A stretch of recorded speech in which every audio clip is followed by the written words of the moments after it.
swimming away from the polyp. Or even to this one, they are actually in stuck, and then later on it will move away or swim away from this polyp formation. So polyp going to medusa, and then back through sexual, and then later on asexual reproduction from planula, scyphistoma, and then back to a polyp budding, and then the cycle will go on. Next, we have the phylum Ctenophora. They are also called comb jellies or sea walnuts. Although they look like jellyfish, they are distinct and have 8 rows of ciliary combs used for movement. They show biradial symmetry and have coloblasts, sticky cells used to trap prey instead of stinging cells, or the cnidocyte in cnidarians. Ctenophores are fascinating because they have true muscle cells and a nerve net, making them slightly more advanced than cnidarians. They are diploblastic just as cnidarian, or possibly triploblastic. There is a tissue-level organization, biradial symmetry, gelatinous with your cellular mesoglea between the epidermal and the gastrodermal tissue layers. True muscles develop within the mesoglea. Nervous system in the form of nerve net, adhesive structures called coloblasts, unlike cnidarians called cnidocytes. 8 rows of ciliary bands called comb rows for locomotion. This phylum is known for its meridionally arranged comb rows. Class names are not listed here as higher level taxonomy is currently under revision. Traditional class designations do not reflect monophyletic group. Now let us recall, we have Protista, the basal phyla that include your Ctenophora, Cnidaria, even sponges or porifera. Now we go to Lophotrochozoa, which would include Platyhelminthes, Mollusca, Annelida, and Arthropoda, which will be discussed in these specific preceding slides. First, we go to Platyzoa, or the phylum Platyhelminthes.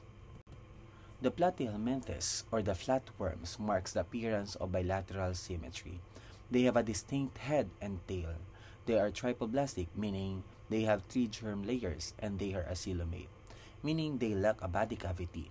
They also show cephalization, the development of a head region with sensory organs. Flatworms can be free-living, like planarians, or parasitic, like tapeworms and flukes.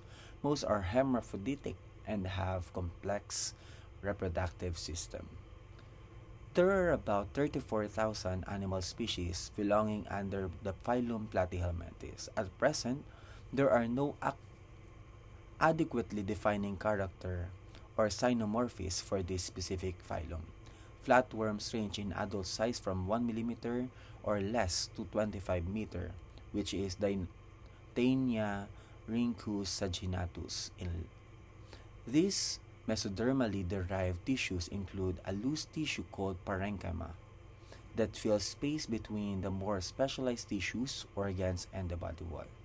Some characteristics of the phylum Platyhelminthes would include flattened dorsoventrally, triploblastic, acoelomate, bilateral symmetrical, and segmented worms as they are commonly called. Incomplete gut usually present, gut absent in cystoidea. Somewhat cephalized, with an anterior cerebral ganglion and usually longitudinal nerve cords. There is a protonephridia as excretory or osmoregulatory structures. Most forms monoecious, complex reproductive system which may be hermaphroditic. Nervous system consists of a pair of anterior ganglia with longitudinal nerve cords connected by transverse nerves and located in the mesenchyme. Classes under the phylum Platyhelminthes would include class Turbellaria, whereas they are mostly free-living and aquatic. External surface usually ciliated and predaceous. Possesses rhabdites, protrusible proboscis, frontal glands, and many mucous glands. They are mostly hermaphroditic. Example species would include Confelata, Notoplana, Jugestia, which are among the 3,000 species included under this class.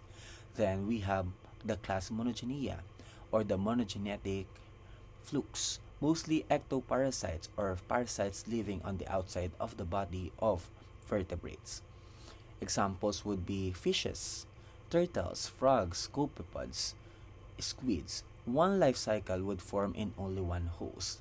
They bear ophistophore or disocotyl, Gyrodactylus polystoma, which is among its 1,100 species accounted at present. Then we have the class Trematoda. They are also called trematodes. They are mostly parasitic in nature. Several hold-fast devices are present, have complicated life cycles involving both sexual and asexual reproduction. There is approximately 10,000 species under this class. Subclass would include subclass Aspidogastria or the Aspidobotria, mostly endoparasite or living within its host. Example are mollusks, possesses large opisthophore, most lack an oral sucker. Species would include Aspidogaster, Cotylepsis, Multicotyl, about 32 species under this subclass. And then we have subclass Gyginea. Adults are endoparasite and vertebrates. At least two different life cycles form in two or more hosts, have oral suckers and acetabulum. Species would include Schistosoma, Fasciola, Clonorchis of its 1,350 species. Then, we have the class Cystoidea. They are all parasitic with no digestive tracts. They have a great reproductive potential.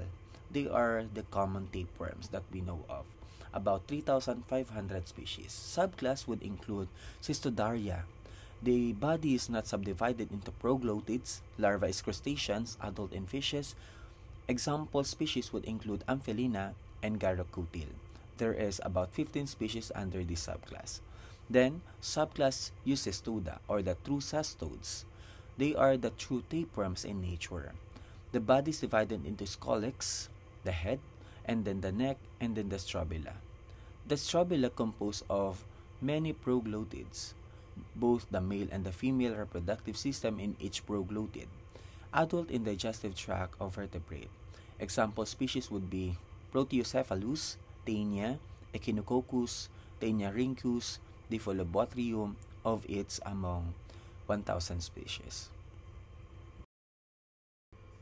Convolata under the class Turbellaria, Polystoma under the class Monogenea. Under the class Trematoda, we have Conchicola and Schistosoma.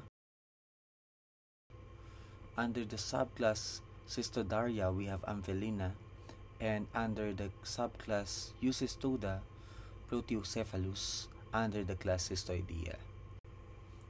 This one is a class Turbellarian cross-section showing the body wall of a sexually mature Turbellarian that can undergo also asexual reproduction.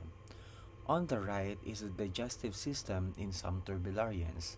The first one is a simple pharynx and the straight digestive cavity. The second one, letter B, is a simple pharynx and a lobe digestive cavity. The C is a branched digestive cavity. And lastly, an extensively branched digestive cavity in which the branches reach almost all parts of the body. This next section is the asexual reproduction in a Turbellarian. The first section is before the fission division. Letter B is when it is exacted in the body part. It is then divided into a posterior zooid, soon developing into a head, pharynx, and the structure, and then later will develop into a mature Turbellarian. The triclad Turbellarian reproductive system, noting that this single individual has both males and female reproductive organs, signifying a hermaphroditic organism. This figure depicts to us the life cycle of beef tapeworm Taeniorhynchus saginatus in cattle, which may attain a length of 25 meters. We can see that its adult size would be in the small intestine of human, producing an egg containing the oncosphere in the feces, which may then be eaten by cattle. The eggs or proglutids, when ingested, will be circulated and invaginated in the muscle of the cattle, which may turn circularly to humans. Similarly,